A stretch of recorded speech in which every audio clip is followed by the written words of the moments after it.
Good morning, children. In the last lecture, we discussed the definition of primary, secondary, and tertiary sector. We understood what is the meaning of primary, secondary, and tertiary sector. So today, we are going to talk about how these sectors are interdependent on each other. That means how the primary sector is dependent upon secondary sector, how secondary sector dependent upon primary sector, and how this primary sector dependent on service sector, right? So to understand this concept, some examples is given in your book. So we will discuss one by one, and it is an activity you have to fill the column given in your book. So first example,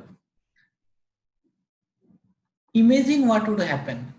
imagine करो कि अगर ऐसा हो जाए कि जो हर एक farmers हैं, ठीक है, if they refuse to sell sugarcane to the sugar mill, right? Sugar mill comes under secondary sector and the production of sugar cane comes under primary sector. So imagine if the farmer refused to sell their sugar cane to the sugar mill, what will happen? The sugar mill will not be able to function. Why? Because they will not have the sugar cane, that is the raw material for the sugar mill. It is showing that the primary sector, right, that means the secondary sector is dependent upon primary sector. Another example, take an example that the companies whatever present in our Indian market, हमारे country में जो भी companies हैं, वो अगर ये decide करे कि कॉटन हमें इंडियन फार्मर से नहीं खरीदना है और कॉटन को वो कहां से मंगाने लगे, दूसरे कंट्री से मंगाने लगे, तो ऐसे सिचुएशन में क्या होगा? जो फार्मर्स हैं उनको लॉस लगेंगे, राइट और नॉट? फार्मर्स उनके पास जो कॉटन होगा वो कॉटन सेल नहीं होगा, राइट और not? So what is showing? It is showing that primary sector is dependent upon secondary sector, है ना? सेकेंडरी सेक्टर पे ये डिपेंडेंट है। देन अगेन यहां पर देखो, farmers that is primary sector, farmers जो है वो प्राइमरी सेक्टर में आता है। Take an example, if these farmers are not purchasing the goods such as tractors, pump set, right, electricity from the industry, अगर ये सब चीजें नहीं खरीदे ये farmers, तो क्या do you think that secondary sector will be impacted? Yes, secondary sector will be impacted, right or not? या फिर take an example कि if the price of fertilizer, pump set, that is produced in secondary sector, ये कहां पर बनते हैं? Fertiliser and pump set secondary sector में बनते हैं। मान लो कि इन दोनों का प्राइस काफी ज्यादा हाई हो जाता है, तो ऐसे सिचुएशन में do you think that primary sector will be got affected? क्या प्राइमरी सेक्टर अफेक्ट होंगे? Yes, obviously. अगर फर्टिलाइजर का प्राइस इंक्रीज होगा तो प्राइमरी सेक्टर में जो क्रॉप्स का प्रोडक्शन हो रहा है वो महंगा हो जाएगा, तो ऑटोमेटिक जो व्हीट है, राइस है, उसका प्राइस हाई हो जाएगा। It means that this primary sector is also dependent upon secondary sector. Then take an example, another example, that those people who are working in industry or who are giving service like transportation, right, जो lorry वाले होते हैं, vegetable seller होते हैं, milk seller होते हैं, है ना, या कोई भी सर्विस प्रोवाइड करने वाले, right, if they refuse to transport the goods, अगर वो लोग बंद कर दे ट्रांसपोर्ट करना गुड्स का, जैसे कि वो एग्रीकल्चरल फील्ड से राइस को ले जाना बंद कर दे अर्बन एरियाज में, राइट, या फिर इंडस्ट्री से जो फिनिश प्रोडक्ट्स हैं उसको ले जाना बंद कर दे मार्केट में, तो डू यू थिंक दैट इससे हमारा प्राइमरी और सेकेंडरी सेक्टर इम्पैक्ट होगा? अगर होगा तो कैसे होगा? You have to write it, right? Okay, so read all these column and try to explain, try to fill this column which is blank in your book, right? Moving to the next slide. So basically, if we summarize all this one, we can say that the primary sector, secondary sector and tertiary sector are interdependent on each other. Okay, coming to the next one. This is another activity given in your book, right? And it is showing that complete the above table. So I already told you to complete the table. Then explain the difference between primary, secondary and tertiary sectors using example other than those mentioned in the text. Book में जो examples दिए हुए हैं उसको छोड़ के आपको कोई दूसरा एग्जांपल बताना है और ये शो करना है कि क्या क्या डिफरेंस है प्राइमरी, सेकेंडरी और टर्सरी सेक्टर में. देन यहाँ पर कुछ ऑक्यूपेशंस दिए गए हैं. इस ऑक्यूपेशन को आपको क्लासिफाई करना है primary, secondary and tertiary sector में. फॉर एग्जांपल जो फिशरमैन है ये किस में आएंगे? प्राइमरी सेक्टर में आएंगे, है ना. दोज हु आर प्रीस्ट ये किस में आएंगे? टर्सरी सेक्टर में आएंगे, क्योंकि प्रीस्ट क्या करते हैं? सर्विस देते हैं, राइट. जो कुरियर है, कुरियर किस में आएगा? टर्सरी सेक्टर में आएगा, है ना. देन आपको इसी तरह सारे ऑक्यूपेशन को आपको क्या करना है? डिवाइड करना है. Then fourth one is students in a school are often classified into primary, secondary or junior and senior. What is the criterion that is used? Do you think this is useful classification? Discuss. तो ये आपको सोचना है कि हमारे school में जो है प्राइमरी बच्चे होते हैं, सेकेंडरी होते हैं, जूनियर होते हैं, सीनियर होते हैं. इसको क्लासिफाई करने के लिए क्या क्राइटेरिया यूज किया जाता है, ठीक है. और ये क्लासिफिकेशन सही है, इसको डिस्कस करना है, राइट. आपको बताना है. Coming to the next one. Now the question is, all these sectors, that is primary, secondary and tertiary sector, produce certain goods, right? Do you think that we should count that how much goods are produced in our country? Yes, we should count that how much goods are produced in our country, so that we can know that which sector is producing how much amount of goods, right? Okay. Apart from this, with the counting we can compare the sectors. ठीक है, तीनों sector को हम compare कर सकते हैं. क्या compare कर सकते हैं?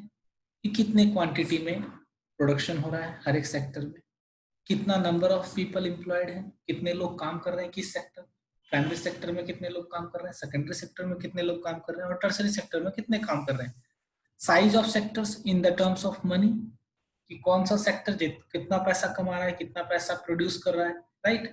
सो ये सब चीज जानने के लिए हमें क्या करना पड़ेगा? हमें हर एक सेक्टर को काउंट करना पड़ेगा कि कितना कितना प्रोडक्शन हुआ हर एक सेक्टर में, राइट.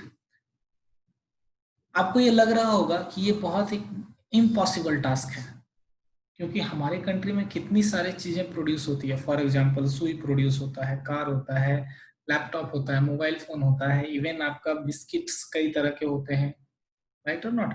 इसके अलावा कई तरह के चॉकलेट्स होते हैं, different types of you can से बुक्स आपको देखने को मिलते हैं, है ना. देन आपको टेक्नोलॉजी से रिलेटेड कई सारे सामान देखने को मिलते हैं, टीवी है, फ्रिज है. तो इतना है, lots of goods are there, right. And how we can calculate all this, ठीक है. इतना बड़ा प्रोडक्शन को कैलकुलेट करना थोड़ा इम्पॉसिबल लगता है, but no, we can calculate it. हम इसको क्या कर सकते हैं? कैलकुलेट कर सकते हैं. कैसे करेंगे कैलकुलेट? देखो,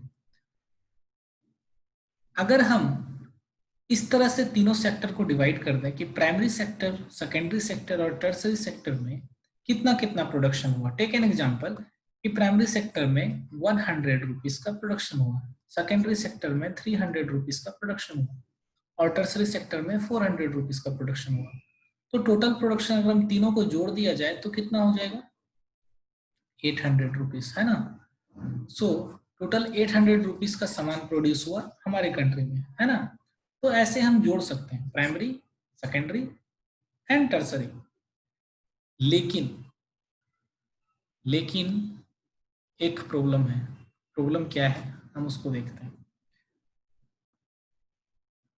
प्रॉब्लम ये है, इसको समझने के लिए आपको मैं एक एग्जांपल देता हूँ, right. Take an example. As I already told you that primary, secondary and tertiary sector are interdependent on each other, right. अभी देखो, मान लेते हैं कि वीट का प्रोडक्शन हुआ, ये कहाँ पर हुआ होगा? प्राइमरी सेक्टर में. व्हीट फ्लोर बनाया गया, मतलब मील में डाल के उसको क्या बनाया गया, फ्लोर बनाया गया। तो ये कहां पर हुआ होगा, सेकेंडरी सेक्टर में, राइट। ठीक है, और फ्लोर बनाने के बाद इसको बिस्किट बनाया गया, ये भी सेकेंडरी सेक्टर में हुआ, और बाद में इसको सेल किया गया होगा, कहां पर सेलिंग हुआ होगा, कहां पर, शॉप में। तो शॉप किस में आ गए, टर्सरी सेक्टर में आ गया, राइट। ठीक है, तो प्राइमरी सेक्टर में वीट का प्रोडक्शन हुआ, सेकेंडरी सेक्टर में वीट फ्लोर बनाया गया, उसको बिस्किट बनाया गया, और टर्सरी सेक्टर में मार्केट में ले जाकर इस बिस्किट को सेल किया गया, है ना। अब देखते हैं, अगर हम प्राइमरी सेक्टर में कितना प्रोडक्शन हुआ, 20 रुपीज, यहाँ पर देखो लिखा हुआ है ना, 20 रुपीज। व्हीट फ्लोर कितना, यहाँ पर सेकेंडरी सेक्टर में कितना प्रोडक्शन हुआ, 30 रुपीज। एंड टर्सरी सेक्टर में कितना प्रोडक्शन हुआ, 40 रुपीज। तो क्या अब हम तीनों को जोड़ सकते हैं, कैन वी एड इट, कितना प्रोडक्शन हुआ टोटल, 40, 30, 70, 20, 90। इज इट करेक्ट, ये जो भी मैंने कैलकुलेशन किया ये क्या करेक्ट है, नहीं, बिल्कुल नहीं। क्यों नहीं है, ध्यान से देखो, जब व्हीट का प्रोडक्शन 20 रुपीज में हुआ, कहां पर, प्राइमरी सेक्टर में, और 30 रुपीज का प्रोडक्शन हुआ व्हीट फ्लोर, कहां पर, सेकेंडरी सेक्टर में। तो ये जो 30 रुपए दाम है व्हीट फ्लोर का, it is included 20 rupees. That means जो 20 रुपए जो इधर व्हीट का दाम था, मान लेते हैं कि ये एक बी कंपनी है, एक कंपनी है बी, इस बी कंपनी ने 20 रुपए में व्हीट खरीदा, किससे, एग्रीकल्चर, मतलब प्राइमरी सेक्टर से व्हीट खरीदा। तो 20 रुपए तो इसके कॉस्ट हो गए, प्लस इसने जब इसको फ्लोर बनाया, दैट मीन्स इसको बिस्किट बनाने लगे ये, तो इसमें 10 रुपए इसका खर्च हुआ, 10 रुपए इसने क्या किया, अर्न किया, राइट। तो अब जाके कितना हो गया, 30 रुपए इसके दाम हो गए। 30 रुपए जो इसका दाम हुआ, ये 10 रुपए इसने प्रोड्यूस किए, और 20 रुपए किसने प्रोड्यूस किया था, प्राइमरी सेक्टर ने प्रोड्यूस किया था, राइट। एंड फाइनली जब ये बिस्किट शॉपकीपर के पास पहुंचा, तो इसने इसको सेल कितने में किया, 40 रुपए में किया। तो ये 40 रुपया, ये जो 40 रुपीज है, इसमें ये 30 रुपीज प्लस 20 रुपीज इंक्लूडेड है, राइट और नॉट। सो अगर हम टोटल प्रोडक्शन की बात करें, तो कितना प्रोडक्शन हुआ टोटल, 40। ठीक है, अगर हम इस तीनों को ऐड करेंगे तो हमारा कैलकुलेशन रॉन्ग हो जाएगा, क्योंकि हमने एक ही पैसे को बार बार काउंट किया है ना। 20 रुपए यहाँ पर भी काउंट हो गए, ये 20 रुपए इसमें भी इंक्लूडेड है, यहाँ पर भी 20 रुपए काउंट हो गए, बाद में यहाँ पर 40 रुपए में ये 30 रुपए भी इंक्लूडेड है, ये भी काउंट हो गया, राइट। तो हमेशा याद रखना है कि जब भी हम कंट्री में प्रोडक्शन को कैलकुलेट करते हैं, तो हम फाइनल गुड्स को कैलकुलेट करते हैं। फाइनल गुड्स मतलब इसको हम फाइनल गुड्स बोलते हैं, क्यों, क्योंकि ये अब कंज्यूम करने के लिए रेडी है, हम बिस्किट अब खा सकते हैं, है ना। अब इसमें किसी तरह का कोई मॉडिफिकेशन नहीं होगा, ठीक है, बिस्किट को हम कंज्यूम कर सकते हैं, राइट। तो इसका जो प्राइस होगा हम उसको ऐड करेंगे, राइट और not, not of the price of intermediate goods, इसको हम क्या बोलते हैं, इंटरमीडिएट गुड्स बोलते हैं, ठीक है। ओके, इसको हम क्या बोलेंगे, फाइनल गुड्स बोलेंगे। एक और एग्जांपल लेते हैं, देखो, टेक एन एग्जांपल की एक कार है, राइट।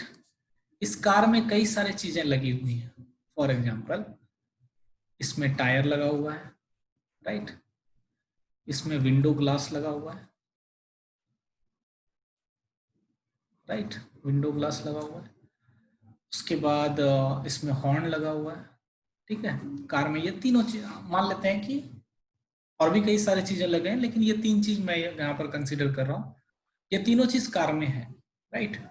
अब सोचो ऐसे सिचुएशन में ये जो टायर है, विंडो ग्लास है, हॉर्न है, ये क्या हो गए, इंटरमीडिएट गुड्स हो गए। इंटरमीडिएट गुड्स हो गए मतलब ये सारे गुड्स को यूज किया गया है एक प्रोडक्ट बनाने के लिए, दैट इज कार। ये क्या है, फाइनल गुड्स है, राइट, ये फाइनल गुड्स है, कार को हम यूज करते हैं, है ना। ओके, सो क्या आपने देखा है किसी को सिर्फ टायर यूज करते हुए, नहीं, राइट और नॉट। क्या कोई विंडो ग्लास लेके रोड पे चलता है क्या, नहीं। सो ये सारे क्या है, इंटरमीडिएट गुड्स हैं, ये फाइनल गुड्स हैं, राइट। तो हमेशा याद रखना है कि जब भी हम कंट्री के प्रोडक्शन को कैलकुलेट करते हैं तो सिर्फ फाइनल गुड्स को कैलकुलेट करते हैं, ठीक है। ओके, नेक्स्ट देखो यहाँ पर लिखा हुआ है, आप इसको पढ़ना, you will understand. Okay, coming to the another example, एक और एग्जांपल लेते हैं। यहाँ पर भी देखो, कॉटन कहाँ पर प्रोड्यूस हुआ? प्राइमरी सेक्टर में। क्लॉथ कहाँ पर बना? ये सेकेंडरी सेक्टर में। और ये शर्ट बन के कहाँ पर सेल किया गया? टर्सरी सेक्टर में, शॉप में इसको सेल किया गया।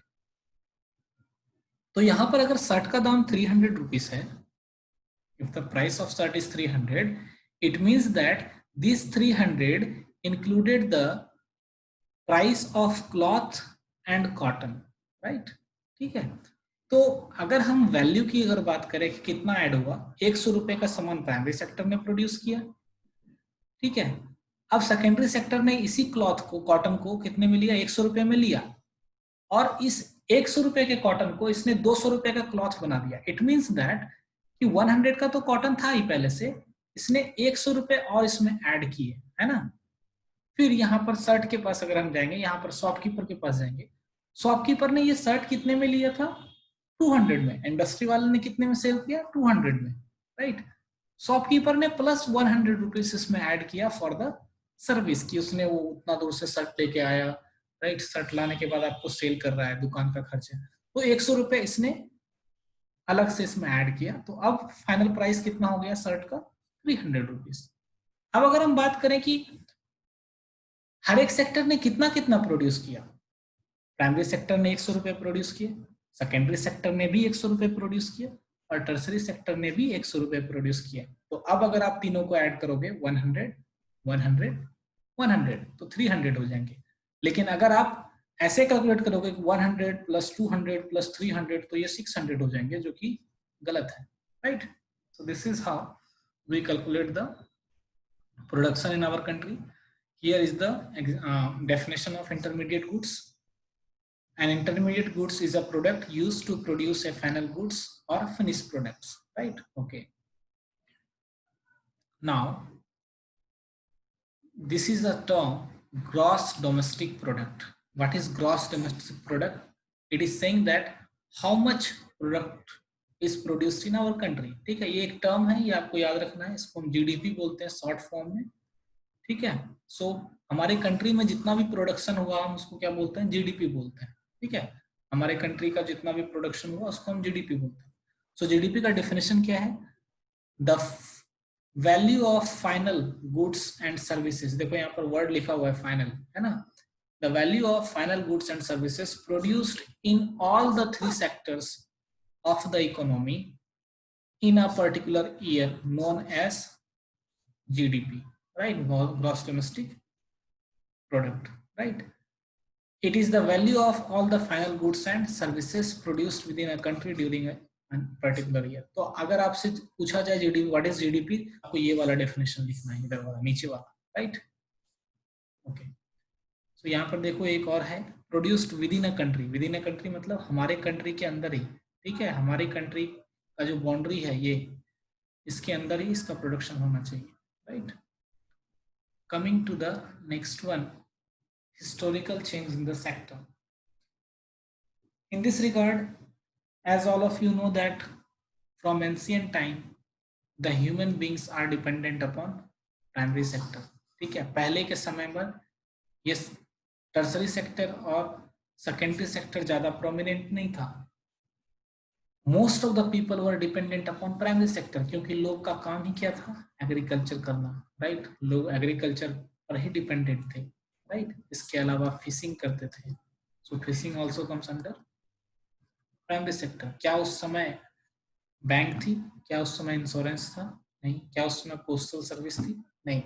सो आज से अगर आप 1000 ईयर और 2000 ईयर्स पहले की अगर बात करो तो मोस्टली लोग किस पर डिपेंडेंट थे? प्राइमरी सेक्टर पे डिपेंडेंट थे। Slowly and gradually, because of the development of technology, right, the people are started shifting from primary sector to secondary sector. So during the time of 17th and 18th century, पूरे world में कई सारे industrial revolution आए, कई सारे नई machines का आविष्कार हुआ, जैसे रेलवे का आविष्कार हुआ, राइट और नॉट।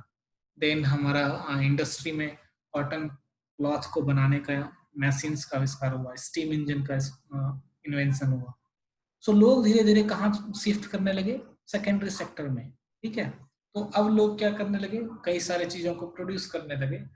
साथ ही साथ जो तीसरा फेज है आज के डेट में, most of the people are dependent upon tertiary sector. So tertiary sector में क्या क्या चीज आता है, यू नो, बैंकिंग आता है, कम्युनिकेशन आता है, ट्रांसपोर्टेशन आता है, ठीक है। So all of you know that this sector is very much important today. So you can see here that there is a gradual shifting of people from primary to secondary and secondary to tertiary, ठीक है। So this is about the historical change in the sector. Simply if I summarize, uh, in one line you should remember that the people are moving from or shifting from primary sector to tertiary sector. Okay. So here is the comparison of primary secondary and tertiary sector. यहाँ पर ध्यान से देखो कि जो हमारा GDP है, हमारी कंट्री का जो ग्रॉस डोमेस्टिक प्रोडक्शन है, वो इन 1973-74 it was approximately 5 lakh crore, right. कितना था, 5 लाख करोड़ था, but now it is approximately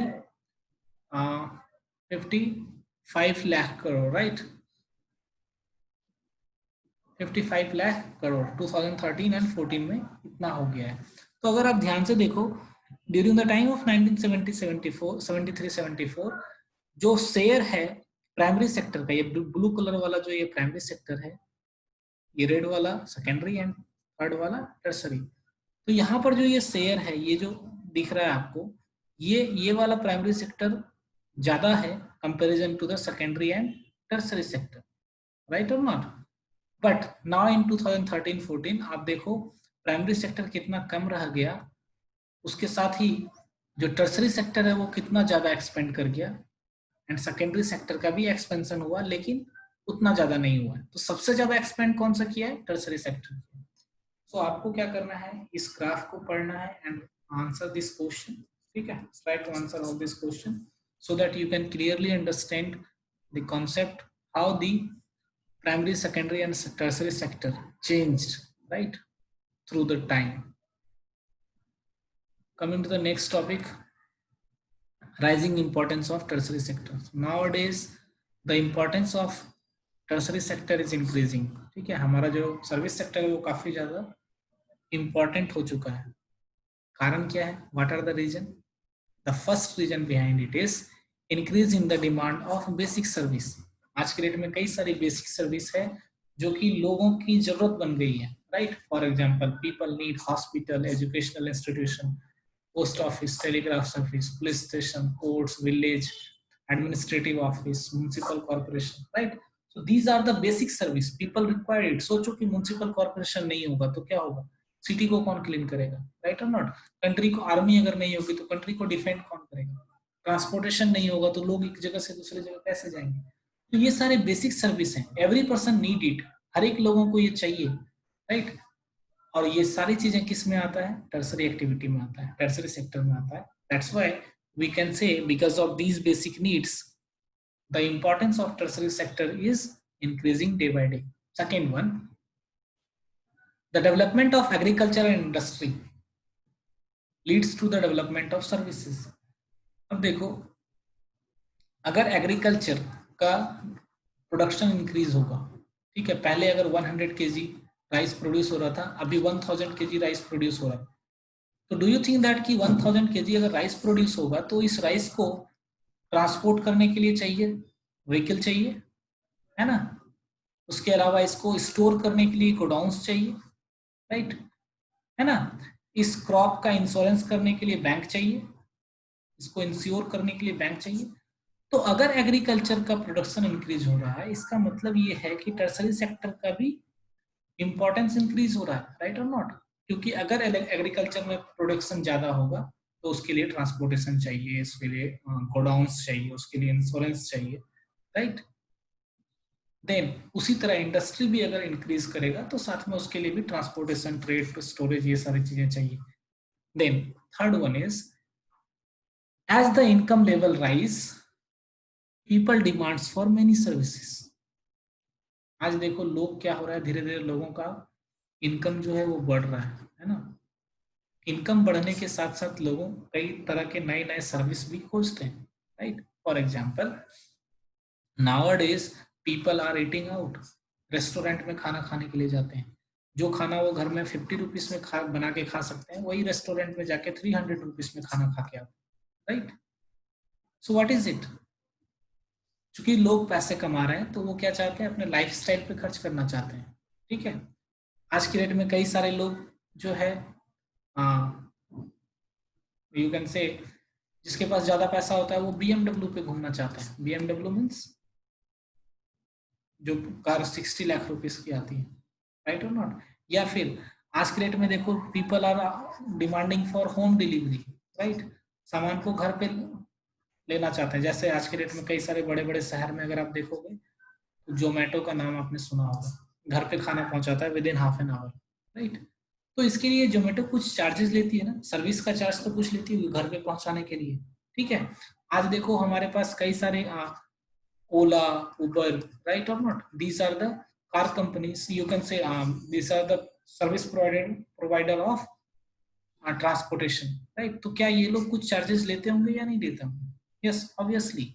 उसके अलावा देखो, ऑनलाइन शॉपिंग वेबसाइट है आज के डेट में, है ना? सो you can say that because of the income level is goes higher of the people, right? So according to that लोगों का डिमांड भी बढ़ता है। लोग जो है गवर्नमेंट हॉस्पिटल में नहीं जाना चाहते, कहाँ जाना चाहते हैं? प्राइवेट हॉस्पिटल में जाना चाहते हैं। देन इसके अलावा टर्सरी सेक्टर में कई सारे नए सर्विस भी इंक्लूडेड हो चुके हैं आज के डेट में। जैसे आज के डेट में हमारे पास ऑनलाइन शॉपिंग है, राइट? आज के डेट में हमारे पास और भी कई सारी चीजें हैं जो टेक्नोलॉजी बेस्ड है, राइट? आज हमारे पास you can say nowadays we are taking the classes online, right और not? So this is also comes under the app Zoom, right? या फिर any video conferencing app. Do you think that they are charging some money? Yes, they are charging some money, right or not? So these comes under tertiary sector. So these are the 4 reasons behind the rising importance of tertiary sectors. So I think that's enough for today. I will post another video tomorrow. Thank you. Have a nice day.